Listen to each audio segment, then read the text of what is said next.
여러분 죄 질 수 있습니다. 여러분 약하잖아요. 여러분 소리칠 수도 있습니다. 같은 실수 반복할 수도 있습니다. 잘해보려고 하는데 인간관계가 깨질 수도 있습니다. 여러분 넘어질 수 있습니다. 여러분 넘어지는 것보다 더 중요한 게 뭔지 아세요? 다시 일어나는 겁니다. 여러분 다윗도 넘어졌습니다.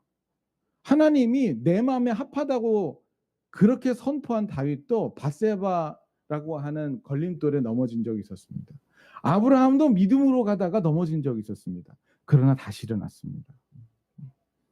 바울도 넘어진 적이 있습니다. 그러나 다시 일어났습니다. 베드로도 그랬고요. 당신도 그럴 수 있습니다. 넘어질 수 있습니다. 그러나 다시 일어나는 은혜가 그들과 같이 여러분들에게도 있게 되기를 주님의 이름으로 축복합니다. 오늘 딱 한 가지만 보려고 합니다. 뭐냐면 유혹이 올 때 정직하게 자기에게 욕심이 있음을 고백하라는 것입니다. 뭐라고요? 유혹이 올 때 정직하게 내 안에 욕심이 있음을 고백하라는 것입니다.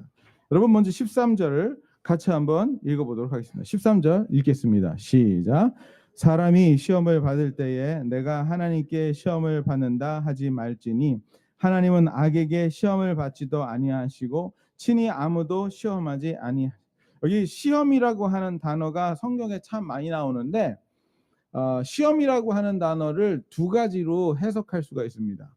하나는 테스트로 해석할 수 있습니다. 테스트가 뭐예요? 점검해 보는 거죠.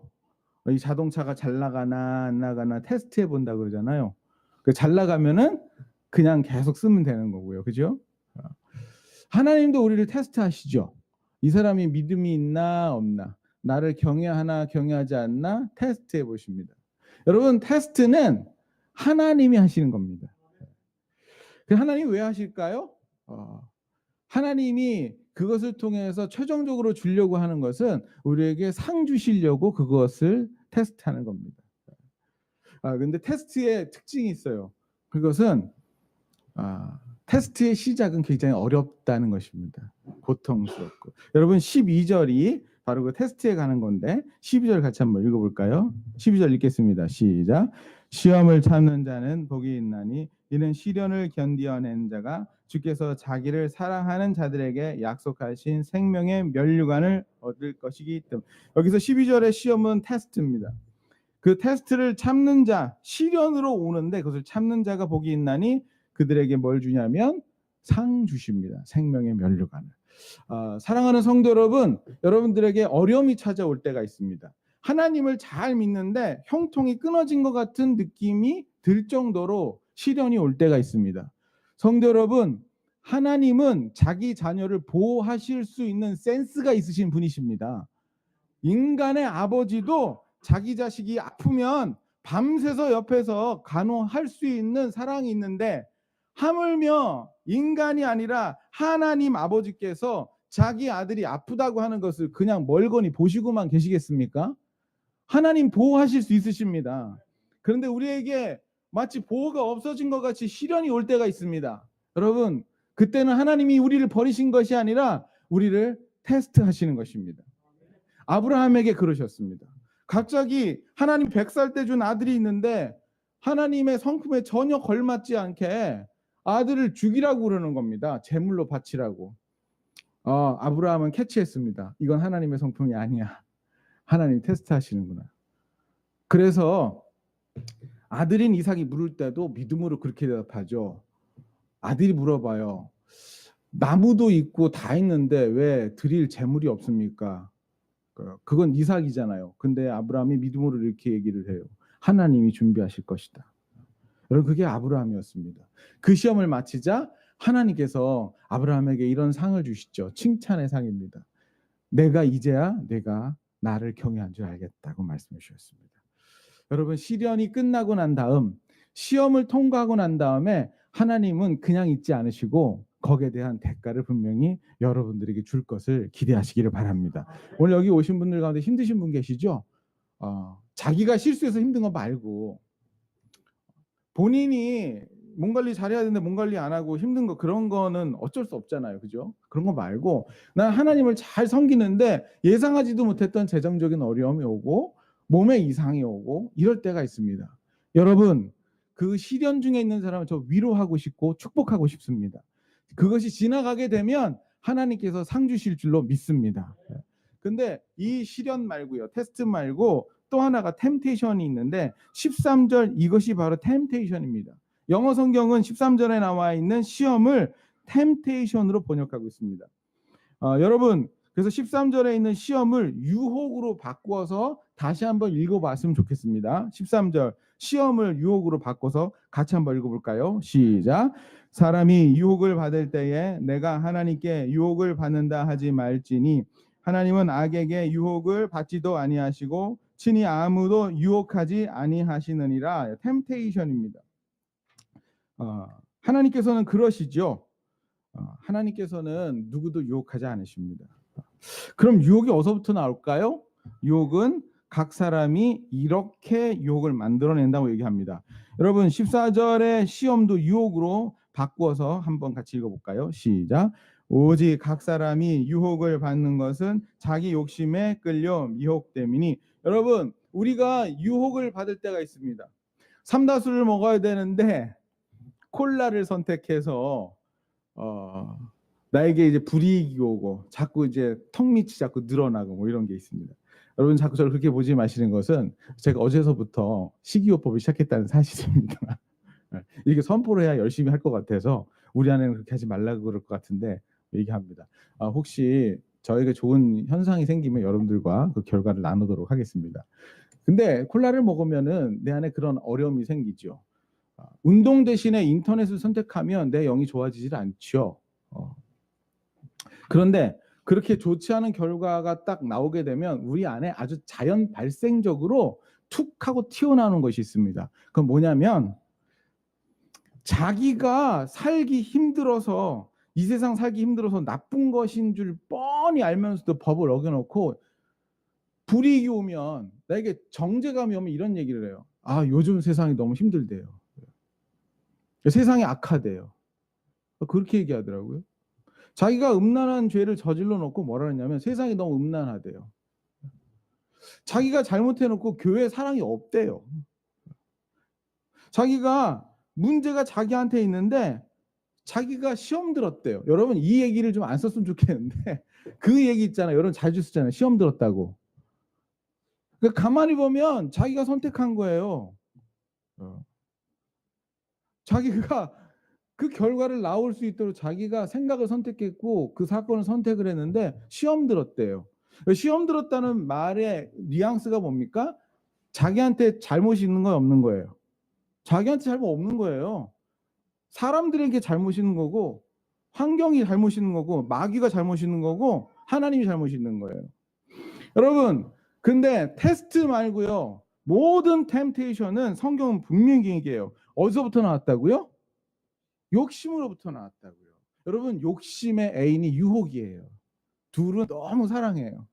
여러분들 안에 욕심이 있으면 유혹이 달링하고 올 거예요. 그 유혹이 보이면 여러분들 안에 욕심이 사랑한다고 막 달려갈 거예요. 그거를 멈출 수가 없을 거예요. 둘은 연인 관계거든요. 근데 그렇게 저질러 놓고 자기의 욕심 따라 이렇게 해놓고 다른 사람 핑계를 대요. 이 역사는 굉장히 오래된 것 같아요. 창세기 3장 11절에 선악을 알게 하는 나무의 실과를 먹고 난 다음에 하나님이 아담에게 물어봐요. 이렇게요. 이르시되 누가 너의 벗었음을 내게 알렸느냐? 내가 내게 먹지 말라 명한 그 나무 열매를 내가 먹었느냐? 그렇게 물어보니까 이 죄 졌냐? 물어보니까 아담이 뭐라 그런지 아세요? 아담이 이렇게 얘기합니다. 아담이 이르되 잘 들어보세요. 하나님이 주셔서 잘 보세요. 하나님이 주셔서 나와 함께 있게 하신 여자 그가 그 나무 열매를 내게 줌으로 내가 먹었나이다. 자기가 먹었어요. 자기가 선택한 거예요. 근데 첫 번째 여자가 줘서 먹었는데 그 여자를 누가 줬어요? 하나님 줬다는 거예요. 내가 죄를 저질러 놓고 내가 유혹에 빠져 놓고 환경 때문에 그랬고 사람들 때문에 그랬고 교회 때문에 그랬고 남편 때문에 그랬고 아내 때문에 그랬고 결국에 이 환경을 조성하신 하나님이 그랬다. 이것이 사람들의 이야기라는 것입니다. 그런데 하나님은 분명히 말씀을 통해 말씀하세요. 하나님은 누구도 유혹하지 않는다고. 하나님 그걸 조장하시지 않는다고요. 우리 안에 그것이 있다는 것을 알아야 되는데 자꾸 우리가 근본적으로 이것을 다른 사람 탓으로 돌리는 경향이 좀 있어요. 제가 재밌는 책 제목을 하나 인터넷에 검색하다 봤는데 핑계의 심리학이라는 책이 있더라고요. 그 사람이 이제 로저라고 하는 외국 분이신데 심리학을 이 사람이 전공했어요. 그다음에 기업을 상대로 상담을 하시는 분인데 아주 재밌는 부분이 있어요. 제가 몇 가지만 읽어볼게 들어보세요. 핑계란 무엇이냐? 핑계란 거짓말의 한 형태다. 그렇죠? 거짓말이라는 거예요. 쟤 때문에 그랬어요. 환경이 너무 열악해서 나는 죄질 수밖에 없었어요. 이게 거짓말이라는 거예요. 거짓말의 한 형태래요. 그렇죠. 제가 말이에요. 여러분 제가 좀 부끄러운 고백 하나만 하면 제가 중고등학교 때 공부할 때 시험이 오잖아요. 시험 잘 보고 싶어서 2주 전서부터 이제 계획을 짜요.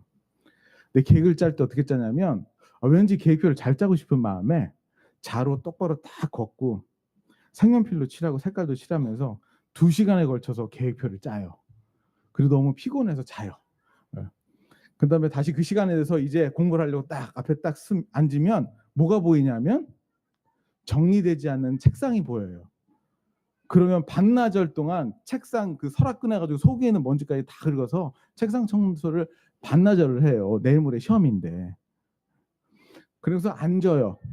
그럼 어떻게 돼요? 피곤해요. 그럼 어떻게? 잠깐 쉬어야 된다고 하셔요. 그러다가 공부를 못한 것을 12년간을 계속했던 그런 기억이 있어요. 그러면서 공부하면서 내가 시험 보면서 무슨 얘기를 하냐면 이런 거죠. 너무 과목이 많아서 시험 못 봤다고 그러죠. 너무 시간이 촉박해서 시험 공부 못했다 그러고 심지어 저도 참 그 회개하는 건데 왜 하나님께서는 나를 한국에 태어나게 하셔서 영어를 배우게 하시냐 이거예요. 나를 미국에 태어나게 하셨으면 영어를 안 배웠을 텐데. 이 얘기를 계속해서 자꾸 다른 사람들이 뭔가를 전가하는 건데 이분이 이러한 사람들을 얘기를 하면서 뭐라고 얘기하냐면 핑계를 그런 식으로 대는 사람들은 이런 심리가 있대요. 나는 문제를 내려놓을 진짜 참 문제를 내려놓을 자신이 없다는 것을 고백하는 거래요. 저 사람 탓입니다. 환경 탓이고 나에게 시간을 많이 안 줘서 그렇습니다. 라고 얘기하는 것은 진짜 자기 자신의 참 문제를 내려놓을 자신이 없다는 것을 의미한대요. 여러분, 제가 왜 책상머리에 앉았는데도 공부가 안 될까요? 진짜 아주 따갑게 나 자신한테 한번 얘기해 볼까요? 학습 능력이 없어서 그런 거예요. 안 그렇습니까? 독서력이 없어서 그런 거예요. 심각하게 얘기하면 영어에 기초가 없기 때문에 그래요. 내가 정말 발전하고 싶으면 있잖아요. 핑계가 아니라 그 문제를 직면해야 돼요. 거기에 그런 얘기가 있더라고요. 핑계는 어른이 되고 싶지 않다는 사실을 바깥으로 드러내는 것이고 갈등을 피하게만 하고 새로운 경험을 못하게 하며 우리의 진짜의 삶을 이야기하지 못하게 하는 것이 핑계다. 우리의 진짜의 삶을 이야기하지 못하도록 하는 게 핑계다. 이게 영적으로 한번 얘기해 볼까요? 여러분, 내가 아까 그렇게 앉아가지고 공부 못한 게 내가 미국에서 태어나지 못한 것 때문에 그렇게 영어를 공부하지 못하는 것도 아니고 내가 시간이 모자라서 공부하지 못한 것도 아니고 내게 학습 능력이 부족하기 때문에 못한다라고 하는 것을 직면하고 그걸 인정해야 돼요. 그래야 내게 발전이 있어요. 여러분들이 그 죄를 지을 때요. 사람은 정말 이기적이고 자기 자신을 의인으로 만들려고 하는 성향이 있기 때문에 자꾸 다른 사람 탓하고 자기는 무슨 개딱지 같은 데 들어가 가지고 자기의 진짜 실체를 다른 사람에게도 자기 자신에게도 보여주지 않으려고 그래요. 여러분들이 성경은 얘기해요. 저와 여러분들이 유혹 속에 빠진 것은 사람 탓도 아니고 하나님 탓은 더더욱 아니며 환경 탓도 아니고 우리의 욕심 탓이라고 얘기하는 것을 그대로 인정하는 것으로부터 문제 해결이 시작된다는 사실이에요. 내가 욕심이 있습니다. 하나님, 나 세상을 사랑해요. 근데 안 하고 싶은데 이게 왜 그렇게 일어나는지 모르겠어요. 이 고백을 시작하면서 내 문제를 직면하면서부터 유혹의 문제를 이길 수 있다는 것입니다. 제가 이 자기 문제를 직면해 가지고 문제를 해결한 친구를 하나 알아요. 장인순이라고 하는 친구인데 그 친구가 나랑 거의 비등비등하게 공부했어요. 나랑 거의 비등비등하게 공부했으면 공부를 잘했다는 거예요, 못했다는 거예요? 못했다는 거죠. 둘이 너무 행복하게 잘 지냈거든요. 말도 통하지, 문화도 비슷하지, 시간도 비슷하게 많지. 그러니까 잘 지냈는데 아니 이 친구가 날 배신하고 공부를 잘해버리는 거예요. 그래서 공부가 재밌다는 거예요. 그래서 막 물론 이제 수학하고 영어는 기초가 안 되니까 못하는데 암기 과목을 그냥 막 거의 고공질주 90점 막 이렇게 맞아버리는 거예요. 그 내가 너무 궁금한 거예요. 갑작스럽게 2달 만에 성적이 90점 못 올라가니까 맨날 낮은 곳으로 임했던 애들이. 그 내가 인순아 남자예요? 인순아 너 어떻게 하다 이렇게 됐냐 그랬더니 영수야 내가 공부하려고 앉아가지고 세계사 책을 읽는데 내가 한 번도 나 자신에 대해서 생각하지 못했던 걸 생각했어요. 뭘 생각했는데 나 너무 창피한데 얘기해도 돼? 그래서 얘기해봐. 내가 교과서를 이해하지 못한다는 거 알았어. 그런 거예요. 그 무슨 소리야? 교과서 안에 모르는 단어들이 너무 많다는 거예요. 근데 그거를 모른다고 인정을 안 했대. 예를 들어서 여러분 세계사 있다면 도편 추방법이라는 거 있거든요. 우린 그냥 외웠어. 그리스도의 민주정과 관계 있는 법은 도편 추방법. 근데 도편 추방법이 뭔지 몰라요. 근데 얘가 인식을 한 거예요. 도편이 뭔지 모른다는 걸 인식했어. 그래서 뭐 했냐면 사전을 찾아봤대요. 국어사전을. 그때 도편이 뭐냐면 도자기 조각을 한자로 도편이라고 하는 걸 안 가. 아, 도자기 조각이구나. 근데 도자기 조각 추방법이 뭐지? 그래서 궁금해서 선생님한테 물어봤더니 선생님이 얘기를 해주는 거야. 인순아, 그리스 도시국가의 말이야. 정치인들 가운데 좀 많은 백성들이 좀 인정하지 않는 정치인이 있을 경우에 도시국가에 있는 이 그리스 사람들이 도자기 조각에다 그 마음에 안 드는 정치가 이름을 썼어. 그래서 그것을 제출해서 그 도시인 가운데 일정량의 퍼센테이지가 넘어가면 그 도자기 조각이 일정 그 숫자가 넘어가게 되면 그 정치인을 그 도시에서 추방하는 법이 있었대요. 그래서 사람들의 그 의견을 모아가지고 정치인도 갈 수 있는 그런 법이 도편 추방법인 거예요. 그래서 민주정과 관계 있는 거예요. 그러니까 얘가 그렇구나 하고 이해가 되는 거예요. 그러니까 절대로 도편 추방법 잊어버리지 않는 거지. 그런 식으로 하나씩 재미를 붙여가는데 교과서를 얘가 국어사전을 펼쳐놓으면서 이렇게 보는데 그 교과서를 이해하니까 무슨 문제가 나와도 다 푸는 거예요. 그래서 내가 그렇게 더 성적이 높아졌어? 그러는 거예요. 그래서 그랬구나. 그런 방법이 있었구나. 여러분 제가 그 방법을 따라 했을 것 같아요? 안 따라 했을 것 같아요? 예?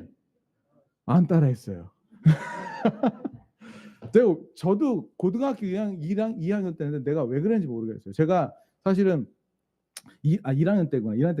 2학년 때 3학년 때 미친 듯이 공부해가지고 여러분 제가 이제 고등학교 1학년 때 반에서 45등 바깥이었었는데 3학년 때 10등 안에 들었다는 거 아니에요.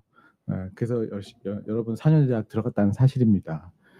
저를 이렇게 너무 또 이 하향 이렇게 보시지 않게 되길 바랍니다. 근데 그때 내가 왜 그 아이를 따라하지 않았을까 그런 생각이 이렇게 드는데 제가 인정하지 않았던 것 같아요. 뭘 인정하지 않았냐면 나도 교과서에 있는 단어들의 상당수를 모른다는 걸 인정하지 않았던 것 같아요. 여러분 내가 유혹 앞에 직면하고 내 안에 유혹이 있다라고 하는 것을 인정해야 드디어 유혹과 싸우기 시작하는 거예요. 내 안에 세상을 사랑하고 싶은 마음이 있다는 것을 인정하고 난 다음에 드디어 이것하고 투쟁하기 시작하는 것이에요. 이걸 이것을 인정하면서부터 진짜 영적인 성숙이 이제 일어나기 시작하는 것이죠. 여러분 유혹 속에 들어갈 때에 저는 여러분들이 핑계대지 마시고 오늘 이 말씀 그대로 인정하는 여러분 되기를 주님의 이름으로 축복합니다. 그래서 욕심이 나타나거든요. 이거 숨기지 마세요. 욕심 나오면 너무 창피하니까. 내 너무 유치하거든요, 사실은. 여러분, 그 뭐 집사님들끼리 둘이 이렇게 예를 들어서 뭐 이런 일이 있다는 거 아니에요. 둘이 이렇게 옷을 사러 갔어요. 예수 그리스도를 믿는 두 집사님, 같은 교회에서 정말 친한 집사님이 옷가게를 갔는데, 한 집사님은 너무 날씬하셔서 55 사이즈가 맞으시고, 한 분은 66 사이즈도 너무 타이트하게 딱 끼시는 분이 계세요. 근데 그냥 직원이 너무 날씬하시네요. 그리고 그냥 지나가는 말로 66 사이즈가 안 맞으신 분한테 조금 더 건강하게 운동하세요라고 한 얘기가 상처가 되는 거예요. 근데 정말 유치한 거잖아요. 정말 유치하죠. 그래서 사람은 그 유치한 것을 바깥으로 얘기하지 않고 어디다 담는다? 유치한 거 마음에 담아요. 그리고 난 다음에 그 여자를 나와 함께 비교되었었던 그 여자를 한번 찍어 누를 수 있는 기회를 찾는 게, 이게 나이 40이 되고 50이 되고 60이 돼도 있을 수 있는 마음이라고요. 우리 사실 굉장히 유치한 사람들이에요. 근데 진짜 성숙하고 싶으면요, 이 초등학교 때 내가 했었던 이 짓을 여전히 하고 있는 이 모습이, 주님, 내가 이렇게 유치한 사람입니다 라고 주님 앞에 얘기하는 것이 자백이고요. 그것이 인정되고 난 다음에 드디어 내 문제와 직면하고 그 문제를 해결하기 시작할 수 있는 출발선에 내가 서게 되는 것입니다. 그래서 나는 성도 여러분, 여러분들이 유혹이 있을 때 두 가지를 기억했으면 좋겠습니다. 첫 번째, 여러분들이 유혹에 넘어져도 하나님은 여전히 당신을 사랑하십니다. 왜냐하면 그 모든 죄를 이미 테텔레스타이 다 십자가에서 도말해 버리셨기 때문에 그렇습니다. 두 번째, 하나님 앞에 여러분들이 그 자신감이 있다면, 여러분들이 넘어질 수밖에 없었던 그 유치한 욕심을 기도 시간에, 다른 사람 들으면 좀 유치하니까 기도 시간에 솔직하게 드러내십시오. 하나님, 저 어제 옷 사러 가서 그 직원이 저한테 66 사이즈 안 맞는 것을 보고 저한테 운동하라는 말에 너무 자존심이 상했습니다. 하나님, 제가 이런 여자입니다. 이 유치함을 어떻게 하면 좋겠습니까? 어른답지 않아서 어떻게 하면 좋겠습니까? 이 기도부터 시작해야죠. 이게 근본인데. 사랑이 없어서 그런 게 아니고요, 교회가. 환경이 그래서가 아니고요. 세상 사람들이 음란을 너무 사랑해서가 아니고요. 여러분들의 마음속에 욕심이에요. 우리 남자 형제님들 지나가다가 정말 이제 곧이어 여름이 오는데 자꾸 옷이 너무 변천하고 있는 것 같아요. 내가 어느 날은 지하철을 탔는데 세상에 어떤 자매님이 등짝에 아무것도 없어요. 그 목에 딱 뭐 하나 걸고 여기까지 아무것도 없어요. 그래서 제가 목사잖아요. 보면 되겠어요, 안 되겠어요? 얘기해 보세요, 형제님들. 되겠어요, 안 되겠어요? 한 번은 괜찮아. 왜냐하면 지나가다 볼 수 있으니까. 근데 뒤돌아보면서부터 그때부터 죄잖아요, 그렇죠? 근데 제가 뒤돌아볼까 안 볼까요? 그러면 난 어떻게 해야 돼? 하나님 앞에 가서. 그것도 그냥 보는 게 아니라 안 좋은 마음으로 봤어요. 그럼 어떻게 해? 그 죄예요, 안 죄예요? 형제님들, 저기 다른 데 보지 마시고 집중해서 잘 들으세요. 죄지요. 근데 내가 나이가 50이 되고 40이 되는데 이런 일을 한다는 게 유치하죠.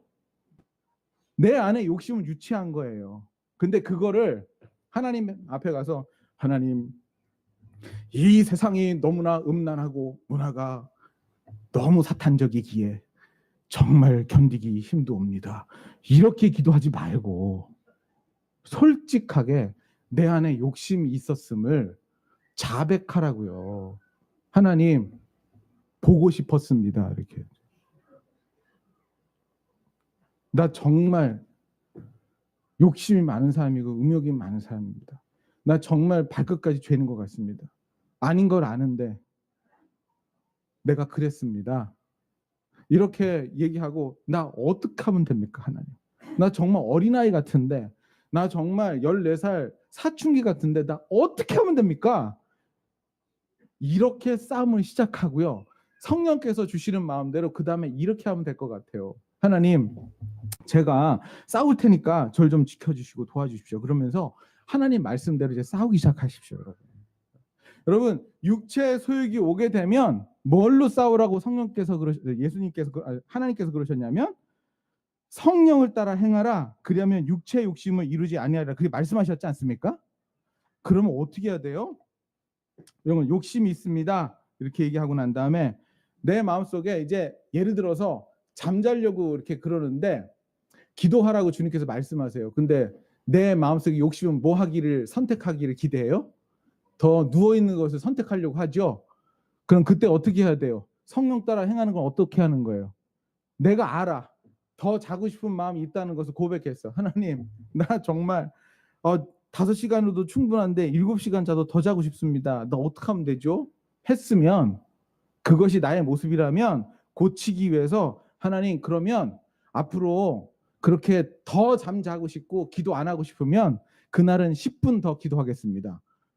그래서 하나님께 도우심을 구하고 10분 더 기도하시는 거죠.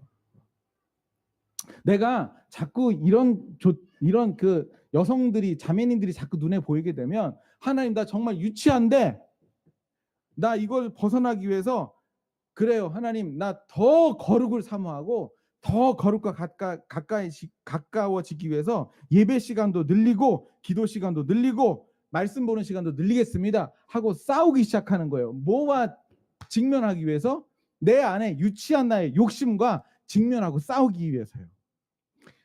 성도 여러분, 여러분들 안에 있는 욕심을 정직하게 주님 앞에 올려드릴 수 있는 것도 영성인 줄로 믿습니다. 정직하게요.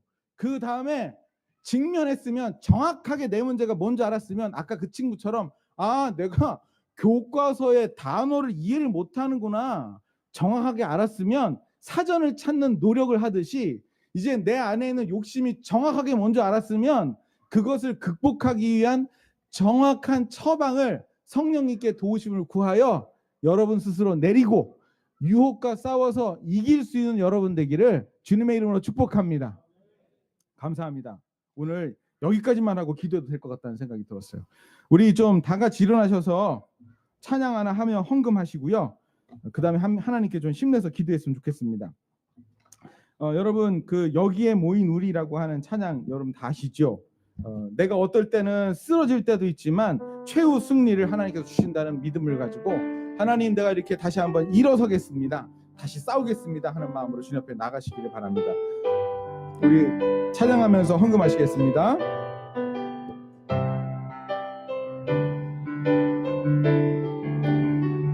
여기에 모인 우리 여기에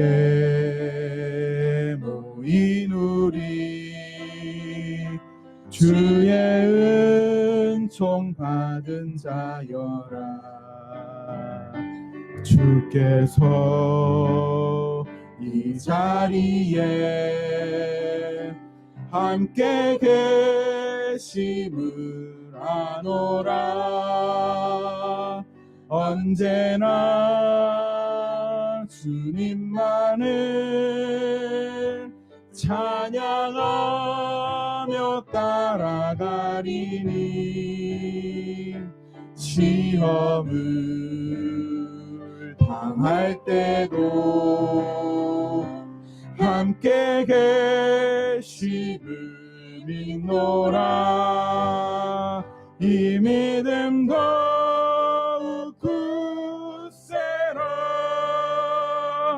주가 지켜주신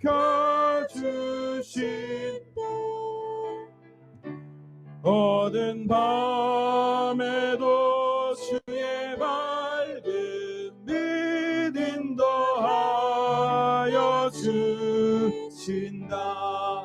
우리 시간이 없어서 우리 기도로 바로 들어가도록 하겠습니다. 기도는 꼭 해야 될 것 같아요. 여러분 오늘 주신 한 가지 말씀이 있어요. 하나님은 누구도 시험하지 않는답니다. 우리 다른 데다 핑계대지 맙시다. 성경은 얘기합니다. 욕심에 따라서 유혹으로 들어간다고. 욕심 때문이다. 그거를 말씀 그대로 인정하되 어린아이같이 인정하고 부끄럽더라도 주님께 그대로 말씀드리고 거기로부터 회복의 출발이 있게 하여 주옵소서. 이렇게 여러분 기도하셔야 됩니다. 여러분 우리 유혹과 싸워서 이깁시다. 하나님 이기게 하실 수 있으십니다. 여러분 하실 수 있으십니다. 하나님 여러분 부끄럽게 생각하지 않으세요. 그냥 빛 가운데로 나아가세요. 하나님, 나 이렇게 유치한 사람입니다. 유치한 욕심이 있습니다. 주님, 나 이런 사람입니다. 불쌍히 여겨 주옵소서. 나 어른 되고 싶습니다. 나 성숙하고 싶습니다. 도와주십시오. 그렇게 기도하는 아침 되기를 바랍니다. 우리 두 손 들고 주여, 우리 두 번 크게 부르시고 기도하시겠습니다. 주여, 주여. 하나님 아버지, 우리들 가운데 하나님 아버지 모든 얽매이기 쉬운 죄를 벗어버리라 말씀하여 주셨는데, 우리 안에 있는 욕심과 싸우게 하여 주시고 우리 안에는 유치함과 싸우게 하여 주옵소서. 하나님, 이것을 그대로 주님 앞에 드러내게 하여 주옵소서. 하나님 아버지, 내 마음속에 그런 마음이 있는 사람입니다라고 얘기할 수 있는 자백이 있게 하여 주옵소서. 주여, 우리 가운데 하나님께서 주시는 말씀이 진리임을 믿습니다. 우리 가운데 하나님께서 주시는 놀라운 역사함이 하나님 아버지 말씀을 붙들므로 있게 하여 주옵소서. 하나님은 아무도 시험하지 않으시고 우리의 욕심 따라서 이 일들이 있다라고 하는 것을 말씀하여 주셨는데, 각 사람이 시험을 받는 것은 자기 욕심에 끌려 미혹되는 거라 말씀하여 주셨는데, 이 말씀 그대로 인정하고 비추어 봐서 나를 하나님 아버지 앞에 올려드리고 거기로부터 싸움이 시작되게 하여 주시기를 기도합니다. 여러분, 제가 축복하며 기도하겠습니다. 하나님 아버지, 사랑하는 우리 성도들, 예수 그리스도의 십자가를 꼭 붙들게 하여 주옵소서. 우리 넘어질 수 있습니다. 주님, 다윗보다도 연약하고 베드로보다 연약한데 왜 우리가 물에 빠지지 못하며 왜 우리가 걸려 넘어지지 못하겠습니까? 충분히 연약한데 하나님 아버지, 우리를 버리지 않으신 하나님 감사합니다. 끝까지 사랑하신 하나님을 붙들게 하여 주옵소서. 하나님, 그리고 교만하지 않게 하여 주옵소서. 마치 겉으로 다윗보다 잘하는 것처럼, 아무 잘못이 없는 것처럼, 나는 실수가 없는 것처럼 하나님 그렇게 연극하지 않게 하여 주시고, 주님, 나 이렇게 유치합니다. 주님, 나 이렇게 마음에 교만이 있습니다. 이 작은 것에도 하나님 내 마음이 이렇게 떨립니다. 주여, 나를 불쌍히 여겨 주옵소서. 이러한 정직이 주님 앞에 있게 하여 주옵소서. 그리고 거기로부터 성장의 시작이 있게 하여 주옵소서. 내 친구가 자기가 교과서에 있는 단어를 이해 못한다는 것을 알고 난 다음에 발전이 있었던 것처럼, 사랑하는 우리 성도들, 자기가 무슨 욕심에 연약하다는 것을 알고 난 다음에 거기로부터 발전이 있게 하여 주옵소서. 주님, 사랑하여 주시고 꼭 붙들어 주시고 잡아주시고 승리하게 하여 주옵소서. 주님께 헌금 올려드렸습니다. 하나님 아버지, 감사헌금 11조 성경헌금 주일헌금 받아주시고 축복하여 주옵소서. 지금은 우리 주 예수 그리스도의 은혜와 하나님 아버지 사랑과 성령의 교통하심이 사랑하는 복음 전하기의 모든 성도들 가운데 지금으로부터 영원토록 함께 있을지어다. 아멘.